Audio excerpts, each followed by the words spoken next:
So I just finished the workout with my potential new trainer, and it was intense. Like, I didn't even finish it because it was so intense.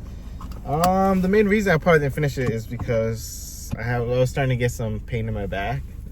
But like I said before, what we did is we started with the bench, then we went to squat and deadlift, and usually I don't really do that much. But he told me that it was because I wasn't used to it, and I wasn't, because it was quick. Like, the rest was only like 10 seconds between every set, and he told me he did it that way because that's like kind of a conditioning almost.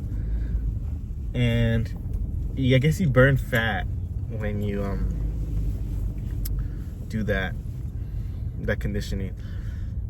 But I learned a lot. He told me there's like kind of like two different ways to do something, like the bodybuilder way and then the powerlifter way. And for the bodybuilder way, you have to do everything quick, so there's no time to like rest. But you don't lift that heavy weight. So, but the powerlifter way, you can have like lots of rest and whatnot, because you know you're gonna be lifting heavy. And my goal is to hit that 1,000-pound clubs. And when I told him that, he said that judging by my numbers now and what I did, that I could hit it within a month. And he also told me that I only have to be working out for 3 days a week. So that means that I don't have to be straining that hard, because I used to work out 5 days a week, and it gives me more time to do extra stuff. So I'm just gonna do 3 days a week, 5-day rests, but there'll be intense 3 days. Hopefully hit that 1,000-pound club. I also did a body evaluation at my gym, and they gave me interesting numbers. They said I was like, I'll explain it, I'll put the pictures what they sent, but they had like the BMI, the body fat, and a lot. But I did it because I'm doing like a challenge where if I show the most progress in like 20 days, then I have a chance of winning $1,000. Do I think I could win? Maybe. But like, I think now is the most perfect time to try it out, because I'm just starting out at the gym, and I'll see the most progress when I start out. But like, oh, I did weigh myself also.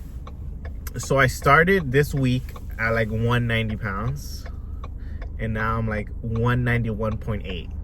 So I gained 1.8 pounds in just the 1 week I've been training. So that's like close to 2 pounds. And if I continue that thing, then I should be at 200 pounds in like 2 months for sure. So yeah, I'm just gonna show you what I worked out on and the body evaluation.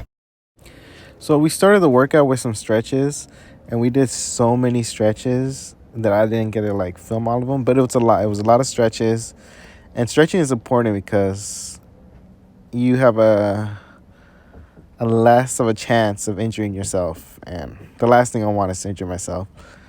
So in the future, for sure, I'm going to incorporate stretching at the beginning of my exercises, especially based on the lifts. Like we did stretches for the back, the hamstrings, and like the chest too, like the back of the chest.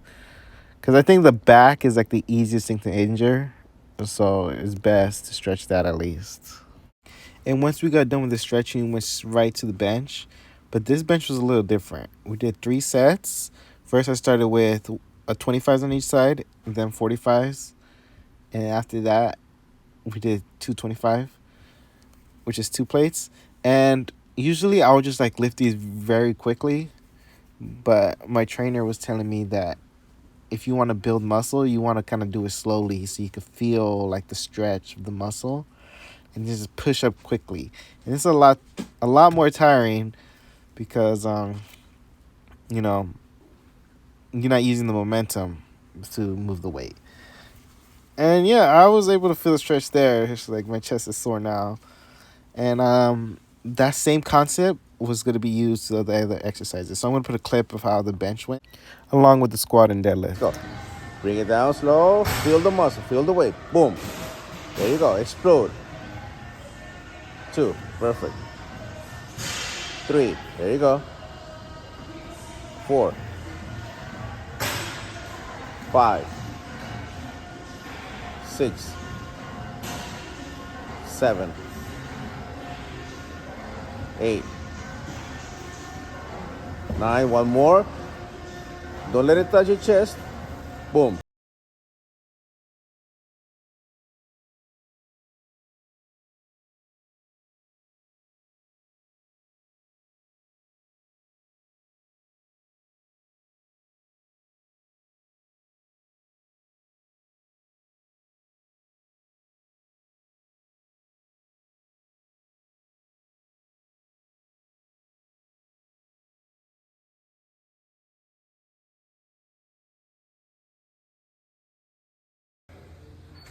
Nine, one more. Bring it down. Big push. Good. Now after the workout, I did like a body evaluation, and these were the numbers I got. So on the top, you can see that I weigh 191.8 pounds. And my BMI was 28.3. And the next one surprised me a lot. They said my body fat percentage was 19.9, which is a little bit kind of average. But I thought I was much lower because, even though I have been bulking, which makes sense, I have been bulking, but you can still see some remnants of the six pack. So that shows that if I do cut, then my six pack is going to show a lot more. And then under that was 40.2 was my muscle percentage. If you see the number 19, it was 1,892. That shows how many calories I have to take in to stay at maintenance. That means if I eat that many calories, I'm going to stay where I am. So if I want to bulk, I got to eat more than 1,892 calories. But the next one kind of surprised me. Also, they say my health age was 48, which is pretty old. And this is mainly because of the visceral fat that I have. I'm going to explain what those numbers mean. But 10 is kind of a lot. I think it's 10 pounds of visceral fat. I'm not sure what the 10 means, but it's 10. And visceral fat is basically the fat around the organs, the hardest fat to get rid of. And yeah, if I want to like become more healthier, I have to try to get rid of that visceral fat. And that's basically a diet. And I've been dirty bulking, so that kind of explains it. But from moving on forward, I'm going to make sure I start eating healthy. So the first number I'm going to talk about is the BMI. Now, if you look at my BMI, it says it's 28.3.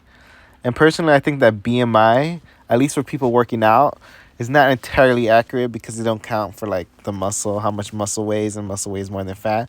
But according to this, I'm a little bit overweight for BMI. But then again, since I work out, I guess it doesn't imply as much. But if you just want to know, my BMI is 28.3. So the next number I'm going to focus on is the body fat percentage, and they had me at 19.9. Now, if you look at the little picture, it shows that that's on moderate fat, which makes sense because I was bulking. So that means that when I do get on the cut, I want to go in between like 12 and 18 to be acceptable. And even fitness was 7 and 11, which I think is a little too much. I'll be happy with anything between 9 and 12. Like, I don't want to go under 9, but 9 and 12 is what I really want. So I wasn't too concerned on that because I was bulking. But when I cut, I plan on being more strict with like my diet, of course. So the next number was actually the percent of body muscle, in which they had me at 40.3, which if you look at men, anything between 39.4 and 44 is like high. So I have a high percent of muscle, which is kind of surprising. Well, not really, because I was bulking, so I did gain muscle. But that shows that it's a lot that comes into like what makes up the body. And the more you know about it, the more you know what to work on. So I'm glad I took this test because I know what to work on now. The last thing I want to go over is the visceral fat, which is kind of like the hardest fat to lose. And when they took the measurements for me, they said my visceral fat level was at 10. Which you look at here, anything between 6 and 14 is high, so I have a high visceral fat. And they were telling me that this is the fat that is the hardest to lose because it's around your organs. And you only get this fat based on your diet. So that shows I haven't been eating healthy. So I was kind of doing like a dirty bulk, so I did gain weight. Like last year, I weighed 150, and now I'm 192 almost. So that's like 42 pounds. And I wasn't always eating healthy. So since I only have like 8 pounds left, I'm going to try to do a clean bulk.